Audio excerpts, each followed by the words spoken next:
Hello guys, अभी मैं भाई पोर्ट क्लांग के अंदर, ये नॉर्थ पोर्ट है गाइस, आप देख सकते हो यहाँ पे ये लिखा भी हुआ है north port, port Klang Malaysia के अंदर है। तो भाई welcome back to my channel Anupam at sea.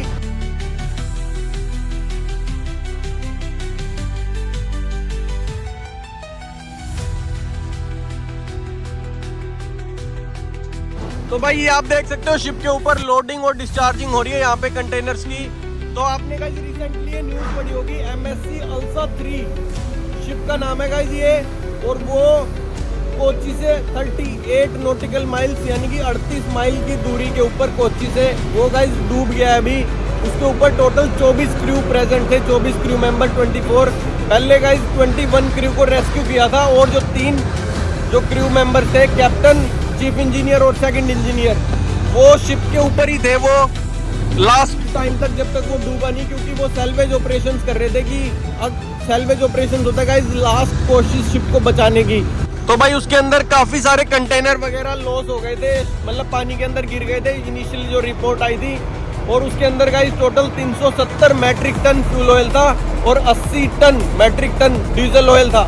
तो भाई वो सारा अभी जहाज पूरा डूब चुका है पानी के अंदर, MSC अल्सा 3। तो वो सारा जो ऑयल है वो पानी के अंदर चला गया। तो गाइस बहुत ज़्यादा बड़ा डैमेज होगा, ये काफ़ी ऑयल स्पिल हो जाएगा। जो भी मतलब मछली वगैरह है, जितनी भी ये सी स्पीसीज होती हैं गाइस, स्पीसीज जो पानी के अंदर रहती है, मैरीन स्पीसीज, वो सारी गाइस उस ऑयल से कितना इम्पैक्ट पड़ेगा उनके ऊपर आप सोच भी नहीं सकते गाइस। 380 मैट्रिक टन, एक टन में 1000 लीटर होता है। तो भाई इसको आप 1000 से मल्टीप्लाई कर लो 380 को, तो आपका टोटल वैल्यू आ जाती है 3,80,000 लीटर फ्यूल ऑयल शिप के अंदर था। तो भाई अगर उसको शिप को अभी निकाल नहीं सकते तो वो सारा सी के अंदर मतलब बाहर निकल जाएगा सारा उसके टैंक से।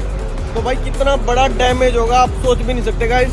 तो कुछ कंटेनर्स भी फ्लोट करते हुए मिले हैं। टोटल उसके अंदर 640 कंटेनर्स थे, जिसके अंदर IMDG कार्गो भी इन्वॉल्व था। IMDG कार्गो होता है गाइस डेंजरस कार्गो, मतलब शिप के ऊपर कोई भी कंटेनर अगर लोड हो रहा है हमारे, तो भाई डेंजरस कार्गो मतलब जिसके अंदर केमिकल्स, कोई भी टाइप का ऐसा ऑयल जो भी मछलियां वगैरह है, मैरीन पोल्यूटेंट जो भी स्पीसीज होती है गाइस, जिससे जो मैरीन के ऊपर इफेक्ट पड़ेगा, वो उसको बोलते हैं उस टाइप का डेंजरस कार्गो की ये डेंजर टू ह्यूमन और डेंजर टू मैरीन स्पीसीज या किसी और चीज़ के लिए जो डेंजरस हो सकता है। शिप के ऊपर आग भी लग सकती है उनसे, क्योंकि गाइस बहुत सारे कार्गो हैं जिसके अंदर एक्सप्लोजिव कार्गो जो कि 1 मिनट में फट जाएंगे, gas, flammable liquids, flammable gases. तो भाई उस टाइप का कार्गो भी उसके अंदर था जो कि समुद्र के अंदर डूब चुका है। तो वो सारे कंटेनर 640 कंटेनर की कंटेनर पूरे सी के अंदर चले गए, जिसके कारण गाइस अभी बहुत ज़्यादा मेजर इम्पैक्ट पड़ेगा उसका इन्वायरमेंट के ऊपर। तो भाई बहुत सारी पेनल्टीज लगेंगी शिप के ऊपर, देखा जाएगा किसकी गलती थी शिप के ऊपर। बाकी मैं आपको बताता हूँ गाइस, शिप नॉर्मली ऐसे डूबते नहीं है जब तक कोई मेजर इशू ना हो स्टेबिलिटी से रिलेटेड। स्टेबिलिटी मेंटेन करने के लिए गाइस हम पूरी शिप को डबल हल, मतलब 2 साइड से प्रोटेक्टेड होती है। कि जैसे ये तो है गाइस टॉप पार्ट, इसका आउटर पार्ट, इसके अंदर एक और हल होता है सेम इसी टाइप में, कि अगर बाहर छेद हुआ तो पानी उससे जो अंदर की साइड है उससे अंदर नहीं जाएगा। तो गाइस डबल हल शिप्स बनाए जाते हैं आजकल की, 2 हल होते हैं। ये जो हल बाली इसको बोलते हैं गाइस, ये जो पूरी आपको ये साइड में ये प्लेटिंग दिख रही है, तो 1 और 2। तो भाई डबल प्रोटेक्टेड हल के अंदर क्या होता है कि ऑयल, जो भी हम फ्यूल ऑयल वगैरह कैरी करते हैं, वो भी अंदर नहीं जा सकता। तो इसीलिए गाइस ये जो इम्पैक्ट होगा ये बहुत बड़ा इम्पैक्ट होगा, काफ़ी जुर्माना लगेगा कंपनी के ऊपर। बट उससे पहले सारा इंस्पेक्शन होएगा। इंडियन कोस्ट गार्ड अभी भी वहाँ पे बिजी है, इंडियन नेवी बिजी है। जो 3 बंदे लास्ट में बचे हुए थे उनको बचा लिया गया है, फाइनली सारे रेस्क्यू हो गए, 24 की 24 क्रू। इतने सारे बड़े इम्पैक्ट को देखते हुए बहुत बड़ा जुर्माना लगेगा गाइस कंपनी के ऊपर। तो भाई मैं आपको कंटेनर से रिलेटेड बता देता हूँ, जो कंटेनर फ्लोट करते हुए आए हैं कुछ कंटेनर। तो सबसे पहला जो काम होता है गाइस, जो भी शिप्स हैं दूसरी अराउंड शिप, उनको रिपोर्ट किया जाता है। पूरे कोस्ट गार्ड जो है उनका यही काम होता है, वो पूरा रिपोर्ट करेंगे कि साइड में जो शिप पास कर रहे हैं वो किसी और कंटेनर से ना टकरा जाए और उनके अंदर कोई होल नहीं हो जाए। क्योंकि गाइस अगर शिप दूसरे कंटेनर से टकरा गया और उनके अंदर होल हो गया तो दूसरी शिप के अंदर पानी भर के वो डूबने का खतरा हो जाएगा। इसलिए गाइस रिपोर्टिंग जो है वो बहुत ज़रूरी होती है। तो भाई मैं बिल्कुल जेट्टी के ऊपर आया हूँ अभी पोर्ट के अंदर। ये जेट्टी है गाइस, यहाँ पे हमारा ये शिप लगा हुआ है, आप देख सकते हो। तो भाई अभी हाई टाइड है, पानी बिल्कुल ऊपर तक आया हुआ है। उसके बाद ये जो कंटेनर है इसके बारे में मैं बता देता हूँ गाइस, ये वाटर टाइट नहीं होते भाई, इनके अंदर पानी भर सकता है, ये डूब सकते हैं कभी भी। वेदर टाइट होते हैं गाइस, की वेदर मतलब विंड और बारिश उनका इनके ऊपर कोई इफेक्ट नहीं पड़ेगा। वेदर टाइट होते हैं कंटेनर, वाटर टाइट नहीं होते। तो गाइस मैं इसका इंस्पेक्शन करने आया हूँ क्योंकि मेरे पास ये डैमेज रिपोर्ट है। इन्होंने ये रिपोर्ट किया कि भाई ये कंटेनर जो है ये डैमेज है जब ये डिस्चार्ज कर रहे थे। तो आपको मैं दिखा देता हूँ गाइस, जैसे यहाँ पे देखो, आप देख सकते हो ये हल्का फुल्का डैमेज आपको नजर आ रहा होगा इधर।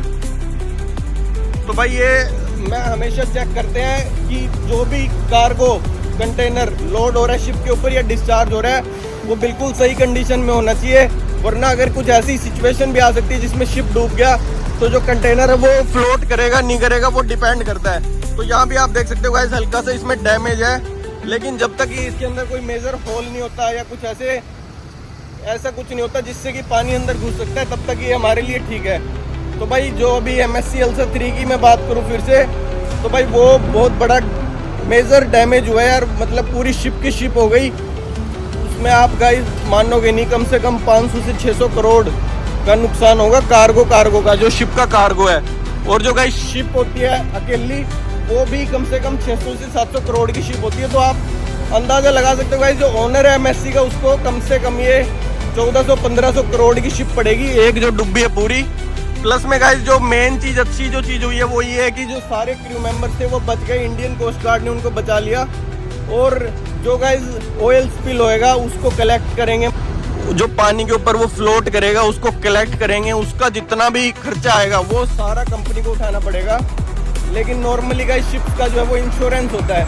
अब इंश्योरेंस के अंदर जो कंपनीज है गाइस वो पूरा इंक्लूड कर देती है सब कुछ, की भाई जैसे आपके गाड़ी का इंश्योरेंस होता है वैसे ही शिप के हर कंटेनर का और शिप्स का इंश्योरेंस होता है। तो उसके अंदर सारा इंक्लूड होएगा। उसके बाद देखा जाएगा कि जो कंपनी को है वो कितनी पेनल्टी लगेगी, कितना बड़ा जो है वो कंपनी को जुर्माना देना पड़ेगा। उसके बाद सारा अरेंज होता है कि कितनी % किसकी गलती थी, किस कारण से इंसिडेंट हुआ, तो वो सारी चीज़ें देखते हुए गाइस वो इंक्लूड होता है। तो भाई ये था पूरी जानकारी MSC अल्सर 3 के बारे में।